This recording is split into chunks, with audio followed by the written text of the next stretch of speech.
Okay then guys, we are back and we are doing something a little bit different for you guys today, as Bungie has very nicely and kindly decided to link up with me for a video to give you guys some early impressions inside of Bungie's brand new title, Marathon, the extraction shooter that you guys are going to want to run for the PvP. Now we are obviously going to be making sure that we have got our own thoughts inside of this, so there are some positives and there are some constructive criticisms that you guys are going to want to listen to as to whether it is you're going to put your money towards this game. Now obviously the full launch for this is available on March 5th. It's currently March 2nd at the point of recording, just at the end of the server slam, and I've been able to jump in there for the last couple of days, just testing the waters and seeing how things are going with a load of the new stuff inside of here. Now, we've obviously only got part of it, as they didn't release all of the maps. They didn't release absolutely everything. We weren't full access for all of the characters. So there are still some content bits that we need to go over, but we're going to give you guys all of the insights, the best that we can for everything inside of Marathon. So a massive shout out to Bungie. Thank you very much. And if you guys do want to go and check it out, there'll be a link in the description where you guys can get Bungie's brand new title, Marathon, yourself.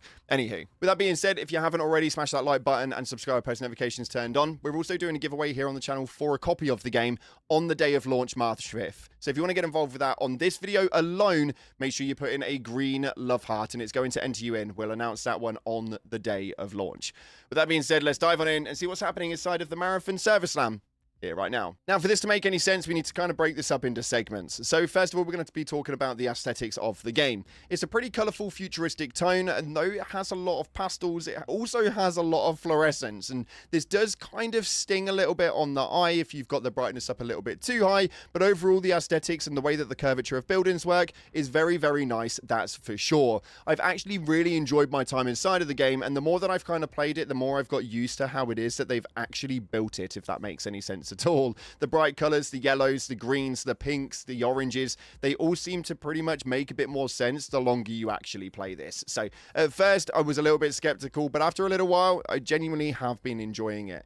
Alongside that, we've also got the gunplay. Now the gunplay runs hand in hand in this, mainly because they actually merge together very, very well. It was actually probably one of my favorite parts of the game was how the gunplay operated. Primarily in the PvP sector, but we'll get into that in a little while. The gunplay is pretty much a one-of-one of how it works inside of Destiny 2. So if you've ever played inside of the Destiny franchise, it is very, very similar to the point of you can pretty much take a weapon inside of this game and take it against a similar weapon inside of Destiny, and they will feel very, very similar. You can tell that they've taken the Destiny secret sauce of how first-person shooters work and merged it into what this game actually is. So it makes those PvP encounters feel really, really fluent and really, really natural. What we have got to say in a negative term, though, with regards to how it is that the PvP functionality works with these weapons, is that for some reason, with these weapons, the time to kill on this, that TTK, is so damn quick, it is absolutely a nightmare when it comes to how that one operates. You can go out and collect something off of the floor, and if you don't turn around quick enough, you will be taking out lickety-split. It's within 0.8 seconds. It feels like your head has been blown off with no second thought. The time to kill is very, very fast, and I'm not too sure if that's something that they were aiming to do, but I don't know if I necessarily agree with that. Sometimes you don't even have time to turn around before you're actually taken down onto the floor. Time to kill is a little bit too quick, or at least for me, and that's just one of my criticisms. But overall, the gunplay feels very, very nice. Now, let's talk about the UI. What is it that the UI actually brings to the table? This is one thing that I really, really was unsure of. When we take a look at the maps and stuff like that, the load-ups for these are very, very cool. I actually really, really like it. Obviously, we've not got access to Outpost right now, but Dire Marsh and the Perimeter, very, very cool looking. Moving into those, though, and you get into this next dash point here, this is your pre-loading lobby, and again, it looks very, very cool. It's pretty simplistic, just a load of colored boxes really, and it just kind of runs that way. My problem is when we start looking at things like screens like this. There are so many fonts, it's absolutely a pain on the eyes, and for somebody like me at age 32, it's a lot to be able to look at and be able to pay attention to. It's just pretty much one of those things where too many fonts and too much all on one screen, if that makes any sense at all. Moving into the loadout UI system, though, this is all pretty clean. I really, really enjoyed the way that it actually looks. And if you've seen any of the earlier concepts of the game, this is definitely a lot cleaner and a lot better to look into. My only problem is how the icons work. Everything looks absolutely the same. So when we start taking a look at how it is that the enhanced head implants work versus the normal head implants and the torso implants versus, they all just look very, very similar in terms of the icons. You can't really define much of a difference without hovering over them. And that kind of leads into the point of where I'm going to get at with the UI system on PlayStation 5, is that it acts as if this is a mouse. This is not a mouse, it is a controller, and I would love to be able to utilize the analogs straight into being able to just scroll through everything that I want to scroll through. I can scroll through the segments using my D-pad, but I just can't go through any of my equipment, and it just makes things take a little bit longer, especially while looting. That for me was just one of the less enjoyable parts. But to look at, this thing actually looks really, really cool. I just wish that they wouldn't overcomplicate how the icons operate in terms of what they look like versus what it is that they do. There's a lot in here that you guys need to read, and when you're looting, you definitely don't want to be doing that. Overall, the loot is actually relatively rewarding, and primarily from the PvP aspect. I haven't seemed to have found a lot in terms of the game, but we are in the very, very early stages of the game, with it being the server slam itself. Majority of the content isn't even available yet, so in terms of what I've been able to find has been very minimalistic. But when we start going into other players, somehow I'm managing to find better loot. So maybe that's just how that's operating in terms of I'm just walking around with my eyes closed while everybody else is seeming to find the good stuff, and I just happen to take it off of them. It just seems to be the way it's played. But the loot for the most part looks pretty damn cool, and I'm really, really intrigued by a lot of the weapons, although right now you won't catch me with anything bar the Burt SMG. The BRRT is absolutely incredible. Just if you guys have dove into the game at all, make sure you pick this weapon up. It's going to help you out a lot. Moving on from that, we have got the movement inside of the game. Now, this is where you have to take it with a pinch of salt. The movement is very, very smooth, although very slow paced. And the reason why I say it's slow paced is very simply, well, because it is. But we're also in the first sector of the game. If you guys have played Arc Raiders at all and remember during their server slam and the first 3 or 4 nodes of the game, stamina was probably the biggest nightmare that you guys have ever seen. And this game doesn't really stir far from that factor. It does feel a lot slower, being able to move from station to station, from area to area, from building to building. It feels really, really slow, mainly because your stamina is not high enough and you've not built up that movement speed yet. It is something that does pick up a little bit over time as you do go through the levels, and it becomes a lot more enjoyable in terms of movement as long as you know how to move each character around. And yes, each character does operate very, very differently when it comes to the movement and how it is that you play them. Now, I have heard around on socials that a lot of people are saying that the movement is actually quite clunky, it's a little bit janky. I don't really understand that myself. I actually got quite a smooth output from the game, and it, for me at least, felt like it was very, very well built in terms of being able to move around quite nimble, quite quickly, and be able to get those fast takeouts when I need to, especially during those more higher tense moments with the 1v3s. I know that I can just bounce around and quickly get those shots off and make them count to come in with that clutch moment and take all 3 players out. But let's talk about the PvP encounters, because the PvP encounters is pretty much what you expected from this game. If you guys have been playing Arc Raiders at all, you'll know that is like the PvE counterpart of what it is that this game was trying to portray.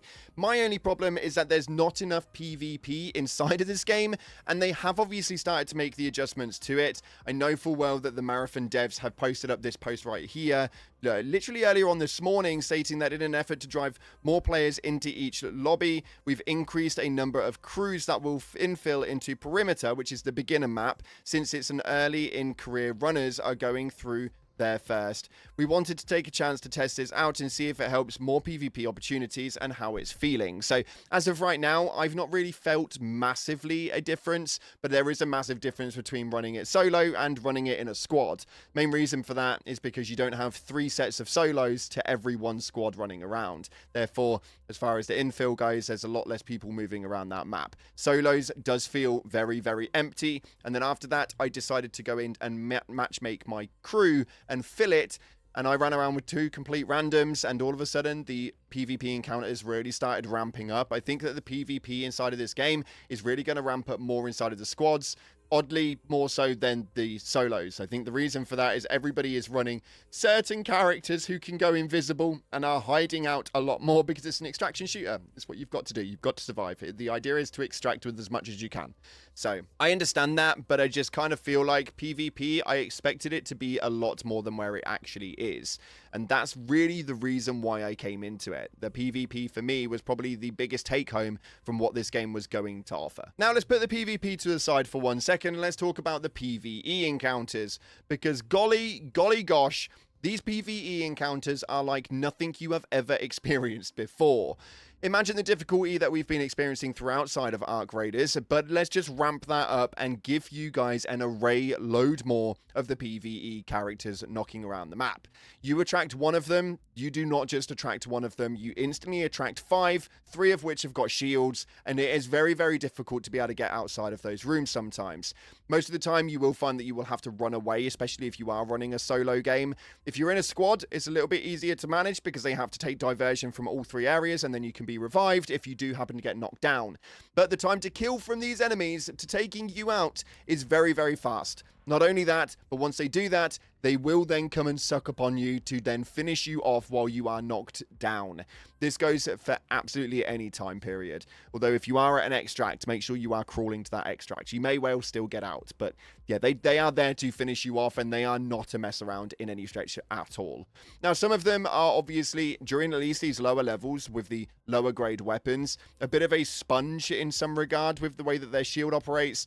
I think that this may be a typical movement of too much PvE and not enough PvP, especially for how it is that this game essentially portrayed itself early doors. I was expecting a lot more player versus player and a lot less player versus environment. Overall, I still enjoy the PvE on it. I just think that there's probably just a touch too much on it and not enough of the PvP in conjunction to it. Overall, though, very enjoyable, and the more I'm playing it, the more I'm enjoying it. Now, let's talk customization, because this is, again, it's one of those factors that a lot of people are going to want to talk about. We can see that there is actually a lot in here. Now, this is obviously only the server slam. We obviously know this is going to bring an array of microtransactions. For those of you guys who aren't aware, that you can change up your weapons and the way that they actually look. Now, you can unlock a lot of these styles for free, but right now, this is going to be an interesting factor to see how it is that the store actually looks, because you can even input stickers onto here to make them just look a certain way and input very cool little quirky bits. Do you know what I mean? You can just equip it and it will stick on there. You can also add in things like charms and other stickers that will play different areas. It just is very, very cool in terms of the customization. I actually really enjoy it, but it does mean that there is going to be a high microtransaction basis, because we also have skins for all of your characters as well that you guys are going to be able to unlock via missions and tasks and challenges, but also via the store itself. So it's very, very cool in a way of how you can actually customize them. I really want to see what sort of melee knives they actually have on here, because for those of you guys who don't know, those PvP first-person shooter aspects that have a knife on there, they'll either be excruciatingly, painfully expensive, or they just look really, really cool.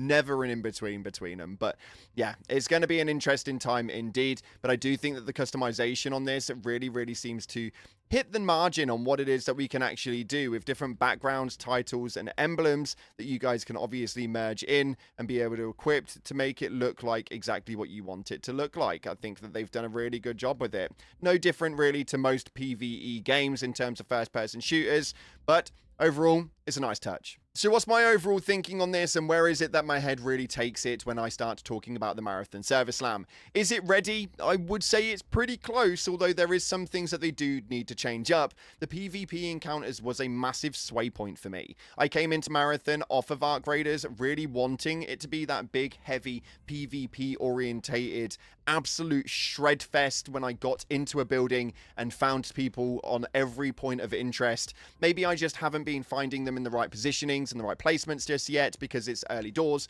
We don't know what the maps are like. But for me personally, I think that there is a lot more that they could do in terms of the PvP functions, and that it could be just a lot more manic, and not because there's a lot more of the UESC walking around. Those robots are cool, but I just don't want to see them absolutely everywhere.